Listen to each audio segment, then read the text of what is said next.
Oke, kembali lagi bersama gue di channel Lia AMS. Nah, kali ini gue akan membahas tentang yang ada di sini. Lihat, ini adalah pemandangan yang sudah lama keadaannya seperti ini. Ya, ini batas dari cat biru ini, batas sini. Ini adalah kenang-kenangan gue dulu di kamar mandi itu, ya. Itu kamar mandi gue masih kecil. Dan sekarang usia gue sudah 38 tahun. Kenapa ini belum berubah? Nah, pertanyaannya adalah kita akan kupas tuntas lebih banyak lagi, lebih lengkap. Gue ngebahas yang ini dulu satu-satu. Jadi di sini adalah kamar mandi gue dulu, gue masih kecil. Dan ini ceritanya panjang banget. Dan gue pengen membangun ini, ngerapiin. Susahnya apa? Ya nanti kalian tahu sendiri ya. Jadi di sini adalah seperti ini. Nah, yang di sini adalah speed tank dulu. Ini di sini nih. Ini dulu speed tank. Dan ini buatan bokap. Kalian bisa lihat tuh pemandangannya seperti apa. Dan ini ayam-ayam, ini ayam gue dari Bekasi. Dikasih ini gue. Ini kambing gue juga dari Bekasi. Dari sekian banyak, kambing gue tinggal satu ini. Dan ini ayam nyokap, bebek adik gue. Nah, di sini burung dara itu punya adik gue. Jadi di sini gue masih kecil. Kamar mandinya di situ. Dan lo tau nggak? Gue mandi di situ. Kamar mandinya ini, tembok ini pernah rubuh, pernah copot gara-gara ketarik tambang jemuran. Karena tambang jemuran itu menopangnya di tembok kamar mandi itu. Jadi ini udah 38 tahun gue di sini dari kecil. Untuk merapikan ini, kalau orang normal itu gak mungkin ya mau berantakan seperti ini. Inilah cerita hidup gue. Kenapa gue orangnya ada keras, lembut, kadang metal, atau apa.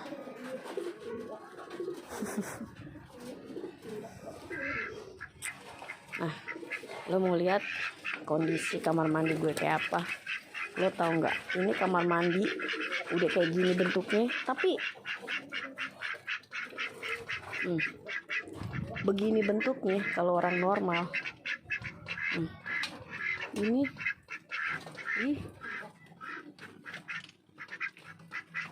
ya, ditumpangi sama orang sampai gue gede begini. Kalau gue nggak merubah diri gue,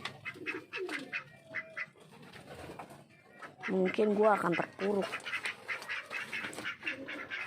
Bisa dilihat ya, gue akan terpuruk kalau gue nggak merubah diri gue.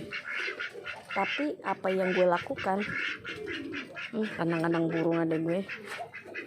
Ini batas tembok dapur gue, lihat. Dan ini adalah atas rumah gue yang gue bangun sendiri dengan hasil sendiri tanpa dibantuin orang tua dari kiri dan kanan. Usaha sendiri. Ini pakai perjuangan dan air mata. harusnya itu kalau yang normal tuh seneng, bahagia, tapi apa ya seperti inilah. Nih gue kan juga akan ngebahas ini ya, gue bisa jadi seperti ini. Jadi gue asal mula ini dulu kamar mandi ini juga gue menikah anak umur berapa di sini. Ada kolamnya di situ. Nah yang pojok itu tembok tangga. Dan ini di sini banyak banget sejarah yang harus diulas. Karena kenapa? Karena ada ketidaknormalan. Karena ada ketidakwajaran. Kalau menurut gue ya. Kalau menurut gue. Nah, menurut pendapat lo dari berantakan ini, dari berantakan seperti ini, bukannya gue nggak punya tenaga untuk membersihkan ini, bukan. Ya itu, balik lagi. Karena ada ketidaknormalan. Gitu.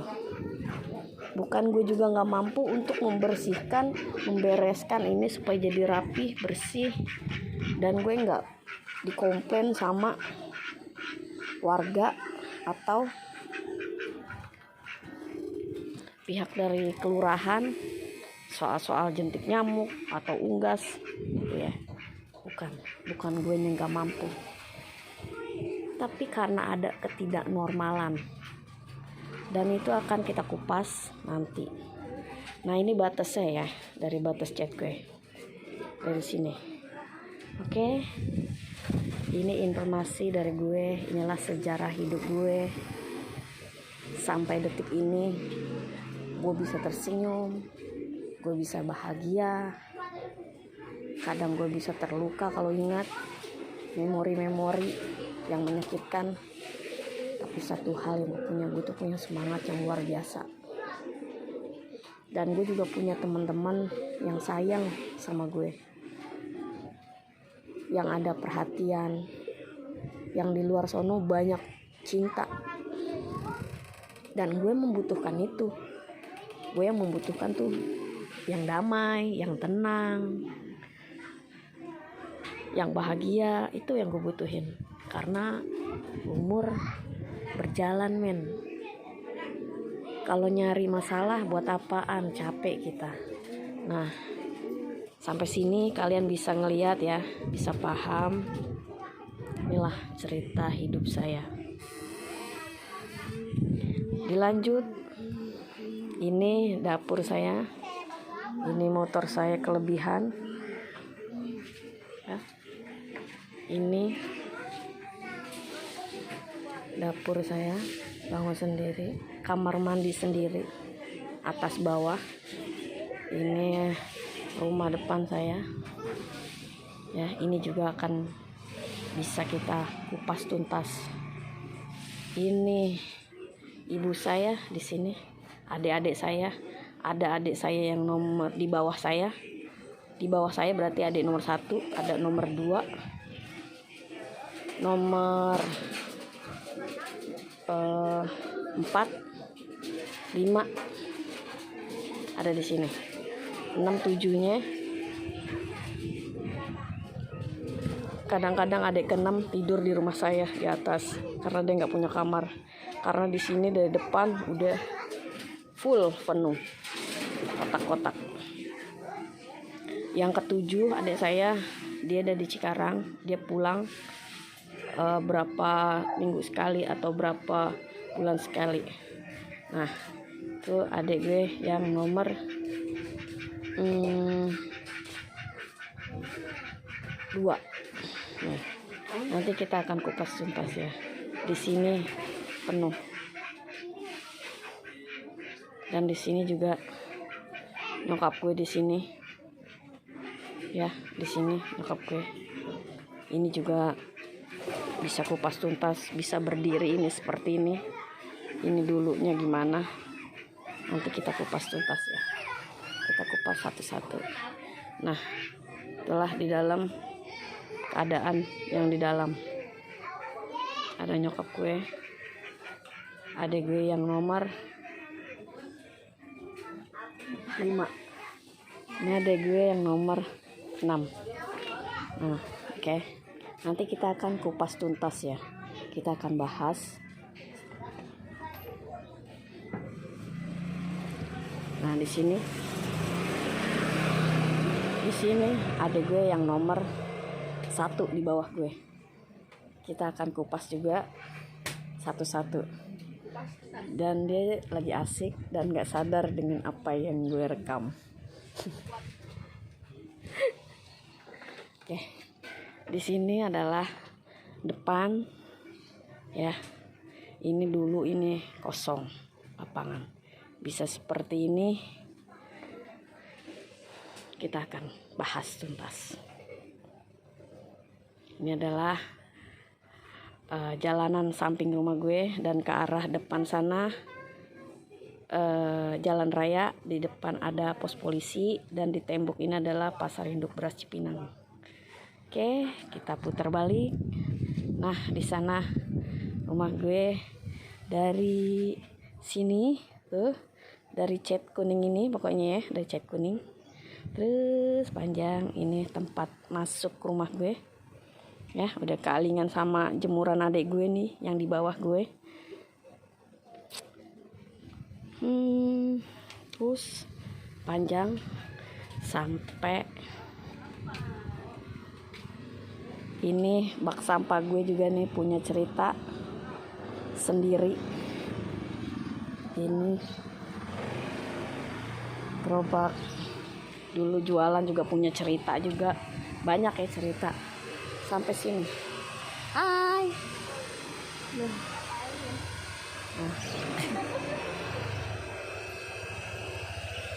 Ini posisi depan rumah gue di sini.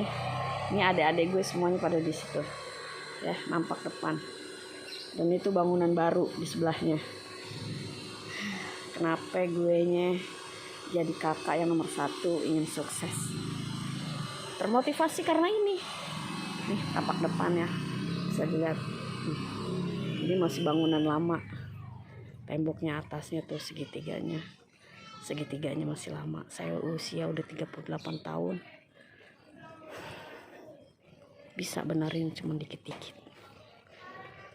Oke, nanti kita ke dalam satu-satu.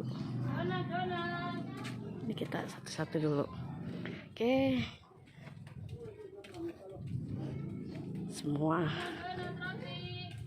Semua punya sejarah. Dan ini juga besi nih. Ini juga punya sejarah banget. Ini pakai narik urat. Dan cuman gara-gara ini pertengkaran terus. Ya, balik lagi karena ketidaknormalan. Itulah. Ya, kenapa saya ingin sekali menjadi orang sukses yang dunia akhirat. Ya, ini pemicunya. Oke, sekian cerita hidup saya. Kupas tuntas dari belakang. 1, dengan keadaan kamar mandi saya dulu yang masih kecil. Terus ke samping, nanti itu satu-satu. Dan beserta di dalamnya. Oke, terima kasih ya yang sudah nonton. Saya minta saran dan kritiknya, masukan. Saya harus gimana jadi nomor 1? Karena saya harus gimana jadi anak nomor 1 dengan keadaan yang menurut saya itu ada ketidaknormalan. Karena di dalamnya itu ada sering bentrok, percecokan, pertengkaran, permusuhan, dan kejoliman, banyak sekali. Oke, saya minta sarannya dari kalian. Mau kalian mau nilai positif atau negatif, saya hanya saya hanya memberikan apa yang saya punya. Saya hanya kasih inspirasi bahwa di luar sana ada cerita-cerita orang-orang seperti saya gitu. Dan saya butuh kekuatan bagaimana cara menghadapinya biar kita tuh jadi orang sukses dunia akhirat, bahagia dunia akhirat, bahagia bersama keluarga, sama anak, dan bahagia di hari tua, di hari akhir. Udah, yang saya butuhkan cuma itu aja, cukup. Lebih dari itu, selingan teman-teman atau hiburan, itu semua kita hanya selingan. Oke, terima kasih yang sudah nonton. Wassalam.